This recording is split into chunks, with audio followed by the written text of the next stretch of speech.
After about 10 minutes, she goes back in to see what is going on and sees my soon-to-be ex servicing the male dancer to completion with her friends cheering her on.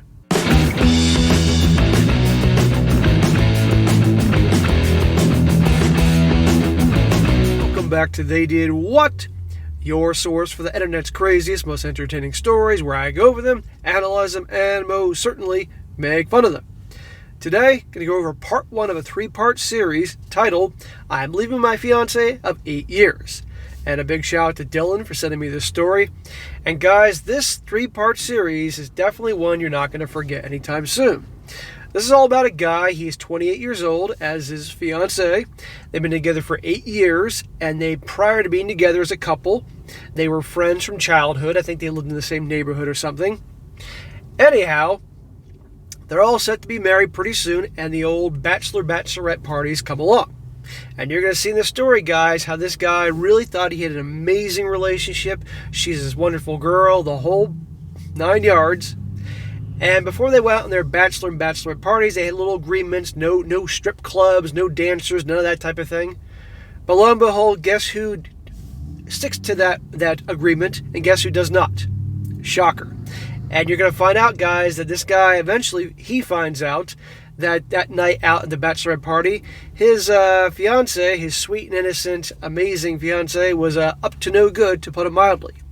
And she's caught on video with a male dancer's giant you-know-what in her mouth. And needless to say, he's kicking her ass to the curb. He's sending her to the streets. And it's all about this whole story and the drama that unfolds. And important lessons here about the age-old bachelorette parties, that if your gal wants to do that, that tells you a lot. It isn't a good idea. Also, who the girl hangs out with, amongst many other things. So, without further ado, I'll get into this because you guys are really going to like it. And by the way, I did split this up into 3 parts because if I did the whole thing here, I'd be here yapping for probably close to an hour, and that's just way too long for me. So it's easier to do part 1, 2, and 3. So it starts off, he says, for some quick background information, me, a 28-year-old male, and her, a 28-year-old female, have known each other since we were 13 years old. We were best friends for years, and we both dated during these times of being friends. Newsflash, men and women cannot be friends, okay? There's always some ulterior motive that somebody or both parties want to get out of it, okay? I'll come back to that later. I had girlfriends and she had boyfriends, but we were always close. Honestly, I think a lot of prior relationships failed because our partners couldn't handle the fact that our best friend was of the opposite sex. Yeah, because they could tell you both were hot for each other, but you didn't do anything about it. That's why. It wasn't a real friendship. They obviously just, for whatever reason, wouldn't get together, but they were obviously hot for each other. Anyway, after years of being best friends, we got drunk one evening, and while being home from college, we slept together. Yeah, friends don't do that, so the friendship was bullshit. It was the best you-know-what I ever had, and she says the same. Bullshit. After that, we joked about being friends with benefits. We did that for a couple months, but our emotions started to really grow for each other, and we both admitted to always having a crush on each other. Everyone said we did anyway. In other words, their friendship was bullshit. So we started dating. We had what many consider to be the perfect relationship. No real issues or arguments, and they were few and far between. Not to mention, usually petty.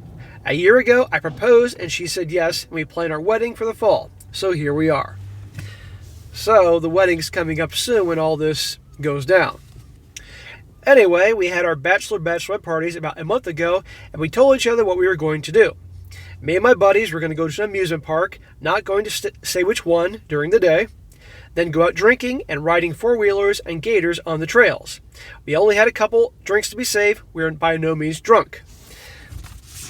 Then afterwards, after that was done, we were going to go back to my place and barbecue, play board games and video games, and get smashed. Okay. Boys being boys. Notice he's not mentioning anything about going to any clubs with girls or anything like that. My soon-to-be ex-fiancée's plan was to go to a spa in the morning, go to the winery for the day, and then go back to the hotel for an evening and order in room service and play games. What? I don't know. We both insisted on no strippers. Okay, you're hearing this. No strippers. They both insisted on this. I, for one, do not really care, as I am a confident man and I am confident in my package. My soon-to-be ex, however, didn't want me seeing other women naked. So the ex, his girl, she is doubling down on the I don't want you going to the strip clubs and seeing other women. Probably because she knows what they do. I said I had no issue with that, as the strip clubs and strippers aren't really my thing, and the same for her. So you thought. I have nothing against people in the field, just not for me. Anyway, our nights go without any problems, and then she comes home the day later. Everything seemed normal, and we have continued to finish up the wedding. We're getting married in October, so it's coming up. Okay, so today's like September 24th or 25th, so this will be real soon. Well, anyway, over the weekend, it took me some time to process. My buddy calls me and asks me to come over to help him with something. No problem. Anyway, I get there. We work on a little project that he needed help on. Only took about an hour or so to do. I said to my buddy, I think you could have done that on your own as a joke. He says, yeah, but this isn't really the reason I had you come over. I asked him, then what am I here for? He takes me into his room where his wife, a good friend of my soon-to-be ex, is sitting at the table crying. I asked, dude, is she okay? He says, yeah, but she has something to tell you. His wife just says, I am so sorry. Huh. What could that all be about? She goes on to tell me that the day of their party, they went to the spa and the winery, but they made a detour on the way back to the hotel. They went to a strip club. Apparently a girl from college, my soon-to-be ex is good friends with, who for which I have never cared for, had been wanting to go to the club. She had been telling my soon-to-be ex that she really wanted to go, and the others all day. My soon-to-be ex and my buddy's wife were like, no, but all the other girls were insistent. Anyway, they get my soon-to-be ex really drunk at the winery, and she says verbatim, F it, let's go to the club and see some hot guys. So, quick intermission, because I got a comment here. Already we have her way out. Blame the alcohol, blame her friends. And I say, bullshit. You're a grown-ass woman, mature enough supposedly to get married, because that's not a joke. Then you can obviously control how much you drink, and you can, even if your friends want to go somewhere to a place you don't want to go, you either say, we're not going, or I'm leaving. End of story. But right here, alcohol just amplifies what people really want to do or say. That's my opinion. And nothing good ever comes from people getting drunk. I don't care what anybody says there. And it goes on. My buddy's wife goes, but mainly to make sure my soon-to-be ex doesn't do anything stupid. They get to the club and they do the normal strip club shit. Throw money at the guys and drink. Well, her friend from college whips out a hat and some furry-looking thing and says, we have a soon-to-be wife here. She needs to get one last night of fun. She then proceeds to get some stripper over there and is throwing money at the guy to give my soon-to-be ex a lap dance. Like I said, it is whatever, but I do not like the lying. I said, even though I'm not happy about the lying, that really doesn't bother me that much. My buddy says, tell him the rest. So there's more. She goes on to say that he took my wife into the back room for a private dance for all the girls. Anyway, my buddy's friend declines and goes back to the car. After about 10 minutes, she goes back in to see what is going on and sees my soon-to-be ex-wife servicing the stripper to completion with her friends cheering her on. And in case you can't figure out what I'm talking about servicing, I mean she had the male dancers you-know-what in her mouth to completion. Remember, this is the same girl who insisted that this guy doesn't go to a strip club because she doesn't want him to see girls naked. Now she's there with some dude's sausage in her mouth. This is the great, amazing girl that he's known forever and wants to marry. This poor bastard. Now I swear this isn't some BS crap made up like the shit you see on PORN sites where PORN stars are taking women. My soon-to-be ex literally did that to a stripper. My buddy's wife took pictures and a video to cover her own ass when this eventually came out. No one has a clue. I asked her to send them to me, and she did. I told them thank you, and I left. I called my brother because he was the only person I could think to call at that moment. I knew my brother did some bouncing when he was younger, but I didn't know he worked at strip clubs. He said that was all too common. He said male strippers are actually encouraged to have the female visitors touch them as they will stay longer and spend more money. I had a friend that was a bouncer, and he used to tell me the things that would go on at these girls' nights or these bachelorette parties. They completely match up to a lot of things I talk about in these stories. These gals don't give a shit. And right here goes to show what happens. You always have to watch who your girl hangs out with. And he said flat, this friend that encouraged this whole thing, which this is the story, of course, he can't stand her, and for a very good reason. But you know what? Her being drunk, no excuse. Her being under the pressure of the group, no excuse. This is her own actions, and she is going to get what is coming to her. He said, I don't like to think about how many men are raising some strippers' kids. This was a few days ago, and I've been trying to act normal around my soon-to-be ex. She has no clue what is going on, but I think she's beginning to suspect some things. Newsflash, women aren't dumb, and if a guy's suddenly acting different, she's going to be able to tell. We both have very high sex drives, shocker, and have SEX almost every day, and we are both very affectionate. I haven't shown my soon-to-be ex any affection or had you-know-what with her. I told her I've just been very busy with work, the wedding, and I'm not feeling my best. Although she has been asking, is everything okay, and do we need to talk about something, I've just blown it off as my mind has just been letting a lot go. Blown off? Interesting choice of words, bro. Anyway, I've already made my decision to leave her. I just need some advice on what to do next.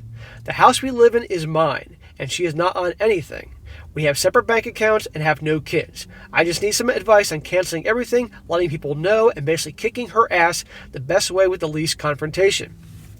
Send her ass to the streets. How about that? It's his house. She's not on the deed, the mortgage, any of that stuff. It's in his name. I'm assuming that she doesn't have a rental agreement with him. She's just staying there. Hopefully, maybe her name and like her driver's license is matched up to like her parents' house or a former address, not the one she lives at. So hopefully he's in a state that he can easily get rid of her. A lot of these stories go, these guys don't know what to do. This guy knows exactly what to do, because there's no going back here. There's no he can forgive her in 10 years, but he ain't gonna forget. And you don't marry someone that does that. I don't care how great she was beforehand, because it was probably bullshit. Okay, how many stories have I done with these guys? They see the girl's real true colors once they put that ring on her finger. And says, I want nothing to do with her after all this, and for me to move on. Plus, for those that I'm sure will see this as one drunken mistake, shut the hell up. There you go. Alcohol does not make you do things without your control. It makes your impulses stronger. Hence the saying, sober thoughts are drunk actions. Plus, now I wonder if she has done this before and I just don't know about it. There you go. He has every right to wonder. I have no trust in her and never will again. I have now lost my best friend and my soon-to-be wife. Thank you to any for your helpful advice that you can give. Now, there's a few small updates as a part of this part one of the story, which I'll read. He says, the soon-to-be ex just came down to give me a kiss goodnight. No, I didn't kiss her, and I said I'm getting sick. And to tell me that she's going to see one friend Friday and Saturday, and we'll be back Sunday morning. One friend, huh? Is this one friend the dancer from the club? Probably going to take this opportunity to get her shit together, change the locks, and cancel everything. Then I have my brother call and message everyone that the wedding is off. It will be funny when her friend gets the message while she is with her. Thank you to everyone for the kind words and advice. Another small update. Guy says she was definitely drunk. However, high-fiving the one friend after she was done kind of takes away the whole accident. Really didn't think I would have to share that part. So apparently, as you'll find out later and hear about, when she was done servicing the dancer and he completed himself in her mouth, she was high-fiving her friends. Does it sound like someone that this is their first time doing something like this? Not to me. Now, a few comments before I wrap this up. One guy says, damn, man, WTF. I feel for you, my guy, but I think you're making the right move by dropping her. She didn't warn you to have strippers, and you respected that, but she goes and does what she does. F that. Keep us updated on what happens. Stay strong, my brother. Another guy says, dude, run. So she has a high sex drive. Cool. But to blow a stripper to completion with her friends watching and cheering her on, and you have the pictures and video. Dude, WTF. Kind of hillbilly shit is this? I do not know her, but I have zero respect for her. Her friends cheering her on. Wow, nice friends. Run, run, and run. This is not on you, and I'm sorry, but cancel all of it and tell her to walk. She is bad news. God, just gross, man. And the last guy says, imagine the things your friends do outside of their own relationships. Common interests and hobbies among them. Their boyfriends and husbands might not want to know about that. So there you go. And like I said, perfect example. She has the alcohol and the friends. But you're going to see, guys, this guy's not dumb enough to fall for that whole excuse thing, which, to no surprise, will come up eventually. Also, important lesson here, pay attention who your girl hangs out with. I say this all the time in my other channel videos, and a lot of times here. If the girl she hangs out with are a bunch of hoe bags, she's going to act that way, okay? Even if she has one that acts that way, and she spends time with her, makes excuses for her, that gal's going to rub off on her. How do I know? Because I've seen real-life examples of this, not to mention the countless stories I do. And I'm sure a lot of you guys have experienced this one way or another, seen what happens when your girl or other girls hang out with ones that are trash. And a lot of times, they just want to bring them down to their level. They just want to make sure they can't get any guys that actually want to commit to them, so they make sure their girlfriends are single, and they'll do things to sabotage things. But this guy absolutely should not take her back. He's got video proof, and this girl's friend telling him what happened. I hope that he lives in a state where it's obviously a lot easier to kick somebody out, much more fair laws towards the guys, because obviously some states are much more difficult towards the guys and the gals, but at least he found this out before they got married. So, anyhow, guys, that is part 1. I will be doing part 2 later, and then part 3 tomorrow. So, be sure to comment down below. Let me just think about this, guys. And again, as I always say, you come across a really good story like to share, by all means, email it to me, strongsuccessfulmale@gmail.com. Just give me some time to get to it, and I will later on down the road. And be sure to like the video, share with your friends, and subscribe. And I'll catch you next time.